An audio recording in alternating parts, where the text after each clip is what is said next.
Hey, it's Detangler with your Daily Detangler, and I want to talk about making ideas concrete.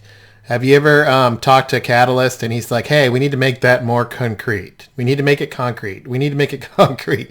We need to make it more clear. We need to make it more clear. What does that mean? Have you ever thought about that? I have. And it's a struggle because I think I'm being clear and then I realize I'm not. And then the more I look at it, the more I think about it, the more I realize how unclear I am and how many assumptions I'm making. So let's talk about a space launch. Let's talk about putting a man on the moon. And we've talked about that before. The Apollo missions. How would you make the Apollo missions concrete? How would you describe what happened in the first Man on the Moon initiative? How would you make it concrete? And then how would you make it accessible simply? How would you go about that? Would you maybe write a bunch of documents up? Would that make it clear? Depends. If you're trying to put a documentation together to do it again. But that's not what we want to do. We want to make it clear and help people see what happened. How would you go about it? Well, here's what a sixth grader did to make the Apollo mission concrete.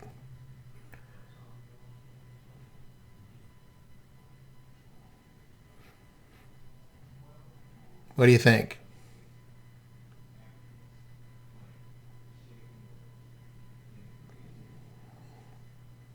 Did he or she make it more concrete? There's the weather. There's 3 astronauts. Look at all the details. The name of the astronauts, the number one quote, President Kennedy. What they did when they landed. A little bit of history. I don't know about you, but this makes it pretty concrete. So what's the secret? What's the secret of the 5th grader? Well, he or she did a pretty good job of summing it up and visualizing it into something simple and engaging, not putting it in a 50-page document like I'm used to doing, right? So is this what Catalyst means by making it more concrete? What do you think? So here's what's working as we look at making things more concrete. The first is an inventory. Architect showed me an inventory that he's been taking on IQVIA. Also, the second thing is describing. Clarity was describing a situation to me the other day around how he thinks about being clear. And then sharing. Last week, we engaged in a lot of slide sharing and sharing slides with each other. So let's talk about what works. Inventorying definitely works. And the thing about inventorying that's critical is we have to make an observation. That observation should be structured to help us figure out how to compare and contrast down the road. So the more clear our inventory is, the better. So identifying, in this case, the types of socks, illustrating the picture I just showed is a good way to inventory, and then categorizing the types. So an example of this could be a client meeting, observing the client meeting, identifying what was said, specific quotes, maybe illustrating what happened in a picture or a slide, and then categorizing that meeting type. That's a great way to inventory. But why inventory? Why does that help make things more concrete? Well, when we inventory, we're able to capture all of our innovations. That's important, especially as change agents. We're also able to see patterns over time, which is also critical in order to show how we make progress.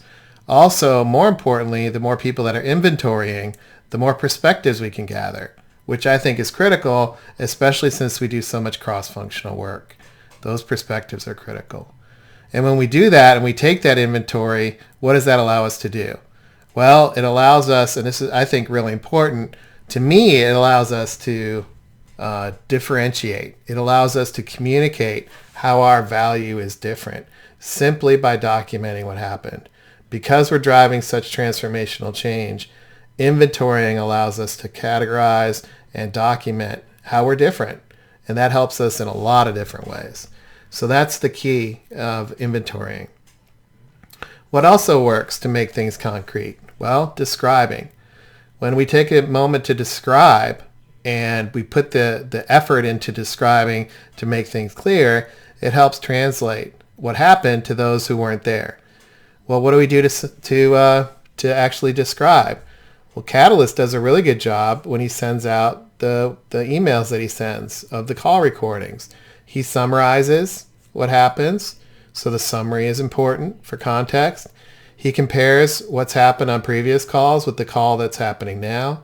He's drawn some contrast around where things need to go, perhaps how this might relate into a moment in time versus what needs to happen down the road. And he encourages discussion or active engagement around the meeting notes. And when he does that, we're able to figure out and be more curious, just because he's able to describe it in such a way that makes it actionable. And that allows us to drive change because we've described what happens and we have a common frame of reference. So that's working well. Another thing that works well is, how does this all relate? And when you think about describing it, when you think about the email, for example, there's typically one main idea and a theme that Catalyst puts together. And then he has the supporting details that support that theme. That's a great approach that helps it make it, to me, it makes it more digestible. When he takes the idea, he writes the idea down, the theme of this call was, and here's all the supporting detail. I just drew this simple picture here as a visual representation of describing and what it might look like. And that's valuable because when we describe, it allows us to wrestle with the language, use the language that perhaps we haven't used before. It also helps us make things real because we're making it tangible as we describe that supporting detail. And it helps us pressure test how we relate to each other as we describe it.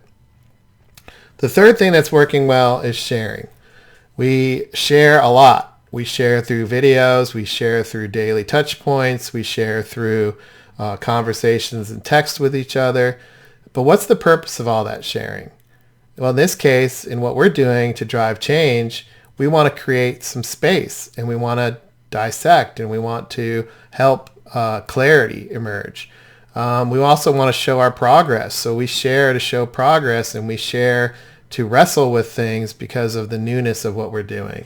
And we get engagement when that happens. So how does that work? What works when we share? Well, when we apply ourselves and we get outside of our comfort zone, that's working. When we use our tools and our technology to support the use of sharing in a way that makes it engaging. When we try to articulate something quickly so we don't spend a lot of time, but people realize when they receive it that it's going to be easy to consume. And then we try to use visuals because a picture says 1,000 words and a video may say 10,000 words, for example. So visualizing is critical as we share. It's also critical when we share to think about how we're going to help people act. Everybody understands in their own way. Everybody consumes information in their own way. It's unique and it's personal. The more we understand that and the more we think through how people might consume it, the more relevant we'll be. And also the more call to action we can have just by sharing what we are sharing. People can engage on it, they can act, and we're sharing in a way that's relatable to them so they can achieve more as well. So we're not just sharing to just share knowledge or just sharing to, for example, prove how smart we are. That's not why we're sharing at all. We're sharing to help people understand a situation, especially in the prototype phase. Take that prototype phase and wrestle with it, that input and wrestle with it, and then figure out how to take action and achieve success. And we all have different perspectives, so making things concrete requires factoring all that in. The more we practice that, the more we can make things concrete. So what principle does this relate to, making things concrete? Well, it relates to trusting the process. The process of engaging, the process of sharing, the process of describing, and doing the work to make these observations allows us to emerge to the answer. We don't necessarily have to know what the answer is if we're engaged in a way that helps other people relate and helps people act. And what does this have to do with what we're doing? Well, from our perspective, we all have limited time. Time is our most valuable resource. When we take the time to put something together, we want to be smart about it. We want to share in a way that's going to help. We don't want to waste our time, and we don't want to waste other people's time. So the more we do the work, and the more we describe, and the more we share, and the more we visualize what we're doing, the more we're going to be able to get the point across. Also, we're going to be able to get multiple points across over time because we're doing it every day. It's much easier to make incremental progress than big progress. It's also a lot easier to change course and change direction incrementally throughout the work as opposed to changing direction and, cramming in a bunch of work the night before. So it's all about working smarter and helping our clients be smart in the prototype phase. I hope you enjoyed today's Detangler. Lots to think about. As always, reach out if you're tangled on something. I look forward to seeing you on the next one. Take care.